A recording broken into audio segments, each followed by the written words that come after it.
At eto na nga ang aking DIY. Welcome back to my channel. So for today's video mga kainday ay gagawa na nga ako ng DIY shelf mga kainday, no, wooden shelf. So itong kahoy na to mga kainday ay hindi ko ito binili. O di ba mga kainday, libre lang to mga kainday, wala akong binili dito. So yung pako libre lang din yun kasi natira nito nung nag-renovate ito yung may-ari sa bahay, no. Ay, ang gulo kong kausap ko. Ang ibig kong sabihin, yung pako na gigamitin ko is yun yung tira dati ng karpintero. So, by the way mga kainday, itong kahoy na to, ano ba tawag ito? Palita. So, hiningi ito ng aking jowa doon sa trabaho niya kasi maraming ganito, mga ganitong kahoy palita doon sa trabaho niya mga kainday, no? So, dahil sabi ko nga gusto kong mag-DIY, no? So, sabi niya, sige hingian kita kasi marami doon. So, ito na mga kainday, nag-time-lapse ako mga kainday. Kasi sobrang tagal pag hindi ako mag-time-lapse. Mag-time-lapse, ano ba yun? Bulol. So, actually mga kainday, napakahirap talaga mag-voice over, no? So, ito na nga, nilagari ko na, no, yung maliliit. At sinukat ko yan mga kainday, may sukatan akong dala dyan. So, matagal na akong hindi nakapag-DIY mga kainday. At alam nyo talaga, ito talaga yung talent ko mga kainday, yung mag-DIY, magtahi-tahi, or itong mag-carpenter ba. Kasi alam nyo naman, sa probinsya, sanay talaga akong mag-carpenter. Kasi nga, dati gumagawa ako ng treehouse. Wow, treehouse! Mahilig kasi akong nasa tuktok nasa puno ba. Gusto ko yung nasa itaas ako ng puno, tapos higa-higa, ayun. Gumagawa ako dati ng ganun. So, ayan na nga mga kainday, ang bilis, no? Dahil time-lapse nga. Oh. Grabe, ang bilis eh. So, ganun talaga mga kainday. So, ayan, no? Nabuo ko na agad yung bawat gilid mga kainday. Ang bilis lang. Kasi wala naman akong puputulin na iba dyan mga kainday. Kasi yung haba na yan mga kainday, yung tangkad niyan, yung height niyan, yun na yun mga kainday, no? So, no need ko nang putulan yung haba niyan. So, ayan, magic lang talaga yung paggawa ko nito mga kainday. Alam nyo mga kainday, kung gugustuhin talaga natin yung isang bagay mga kainday, kakayanin naman talaga natin. Kailangan lang talaga nating maglaan ng oras. Kasi, hindi po talaga siya madali mga kainday. Kung short time lang yung hindi mo matapos agad mga kainday at kung halimbawa nagmamadali ka, wala kang magawa. Hindi mo mabuo yung gusto mong gawing buuhin na kung ano man yung lamesa ba or cabinet ba. So itong sa akin ay wooden shelf nga, no, kasi may ilalagay ako dito mga kainday. So yun na nga mga kainday, tingnan nyo naman. So ganoon lang yun mga kainday, matik-matik lang tong paggawa ko rito. Matik-matik.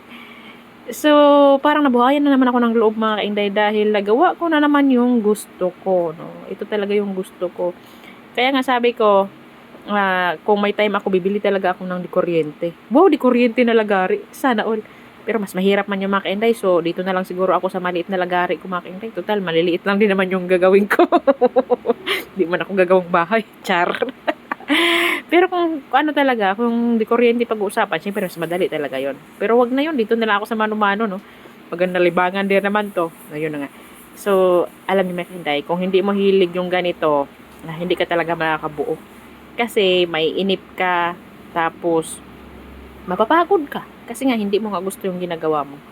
Pero ako, halos 1 oras ko din ginawa itong mga kainday. Kaya lang, naka-time-lapse nga. Kaya medyo maiksi lang siya. Pero putol-putol kasi itong pagkagawa ko nito mga kainday. Nag-stop-stop kasi yung pag-ano ko ng cellphone. Pero ayan, makita nyo naman dyan, no? Ang bilis ko, nagpako na kaagad ako, diba? Kaya kung halimbawa, meron kayong mga retaso na kahoy dyan, no? Hindi lang naman damit yung retaso, syempre may kahoy. Halimbawa, may ginagawa dyan sa bahay nyo, tapos may retaso, tapos gusto nyong pag-aralan ba, gusto nyong praktisan. Pwede yun mga kainday. Lalo na pag may lagari ka, pako ka, martilyo.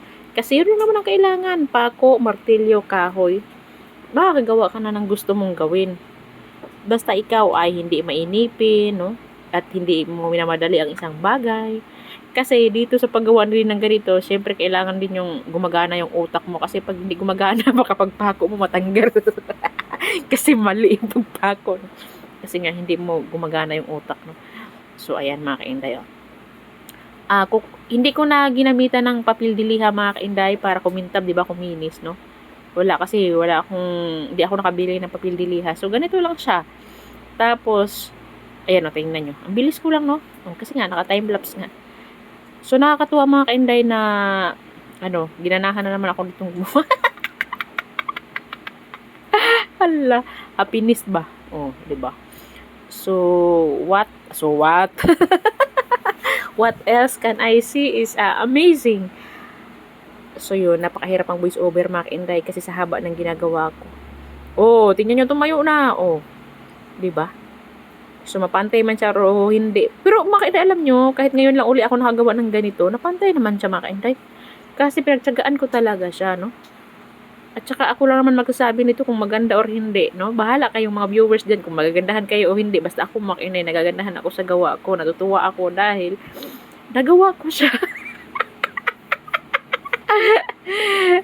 Achievements ko naman ito mga kainday na nagawa ko to na wala akong hiningin tulong ba sa jowa ko or sino. Na sarili ko lang mga kainday nagpakupako kahit na yung kuko ko mga kainday na martilyo ko na mga kainday pero okay lang yung mamatay yung kuko ko mga kainday basta ang mahalaga mga kainday is nagawa ko talaga yung gusto ko. Tingnan nyo sa Ate Cecil mga kainday, kapitbahay namin. Oh. Sumilip siya, sabi niya ano daw yung ginagawa ko.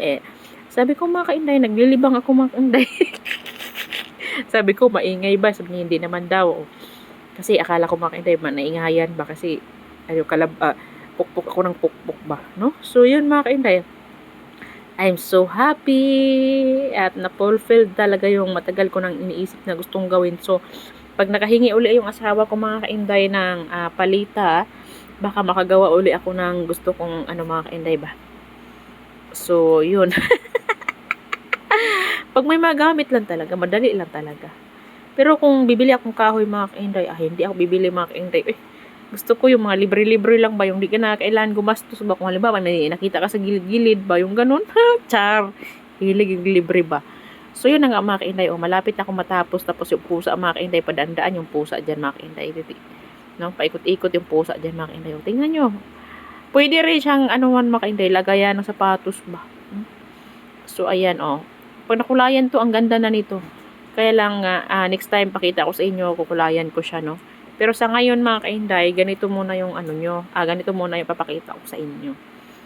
Hindi ko muna siya kulayan kasi di pa ako nakabili ng tawag nun, di pa ako nakabili ng pintura.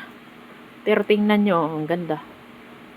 Yung sa gilid mga kainday yung maliit na sa kahoy na sa gilid na, yun nakita nyo parang square. Tatanggalin ko yan mga kainday. Kasi lang, ginawa ko lang yun dyan kasi para madali akong maipako yung mga nasa loob pa. Pero tatanggalin ko siya. Pero hindi ko yata siya napakita sa video mga kainday na tinanggal ko yung kahoy na yun, no? So, yun mga kainday. But, ito na siya mga kainday. Malapit na talagang matapos. Kunting tiis na lang. At talagang, nakaka-excite talaga, no? Ang saya talaga. Para na rin akong gumang-bahay. Char! But, ayan mga kainday. I'm so happy! Ayan na mga kainday. Tapos na talaga siya. Wow! Ito na mga kainday. Natapos ko na siya. Goy, ang cute niya mga kainday. At ito na nga, nilagyan ko na para makita niyo mga kainday. Sobrang ganda!